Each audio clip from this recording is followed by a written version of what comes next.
এবার যে বড় খবরের দিকে নজর রাখবো, সাগরদিঘিতে চলন্ত লরিতে ভয়াবহ আগুন। সাগরদিঘিতে জাতীয় সড়কের ওপর ভয়াবহ অগ্নিকাণ্ড। চলন্ত দুটি লরিতে হঠাৎ আগুন লেগে চাঞ্চল্য ছড়ালো এলাকায়।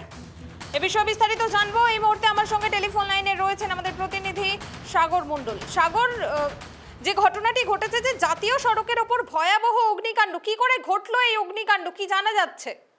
একদমই দেখো কোনো তোমাকে জানা রাখি, সাত সকালে যে সাগরদিঘি যে 12 নম্বর জাতীয় সড়ক এবং 12 নম্বর জাতীয় সড়কের উপরে যে পেট্রোল পাম্প আছে, শেখ দিঘি পেট্রোল পাম্প, সেই পেট্রোল পাম্পের সামনে দুটো লরির মুখোমুখি সংঘর্ষ হয় এবং যার ফলে অগ্নি সৃষ্টি হয় এবং ওই মুখোমুখি সংঘর্ষের ফলে কিন্তু ড্রাইভারের মৃত্যু হয় বলে জানা যাচ্ছে। এমনই তারপরে কিন্তু দাউ দাউ করে আগুন জ্বলতে লাগে। দাউ দাউ করে আগুন জ্বলাকালীন এলাকার মানুষগুলো ছুটে আসে এবং ছুটে এসে আগুন নিয়ন্ত্রণ আনার চেষ্টা করে, কিন্তু তারা সেই আগুন নিয়ন্ত্রণ নিয়ে আসতে না পারায় দমকল বাহিনীকে খবর দেয় এবং দমকল বাহিনী এসে সেই আগুন নিয়ন্ত্রণে আনার চেষ্টা চলছে এখনো পর্যন্ত। তবে জানা যাচ্ছে যে প্রাথমিকভাবে যে লরির যে চালক, অপর একটি যে গাড়িটি আছে সেই গাড়ির চালক নাকি ঘুমিয়ে গেছিল, সেই কারণের জন্য এরকম দুর্ঘটনা ঘটে এবং গাড়িতে কাপড় বোঝাই করা থাকার জন্য কিন্তু এই আগুন দাও দাও করে জ্বলতে লাগে এবং সেই আগুনকে নিয়ন্ত্রণ আনার এখনো পর্যন্ত কিন্তু চেষ্টা চালাচ্ছে পুনমি।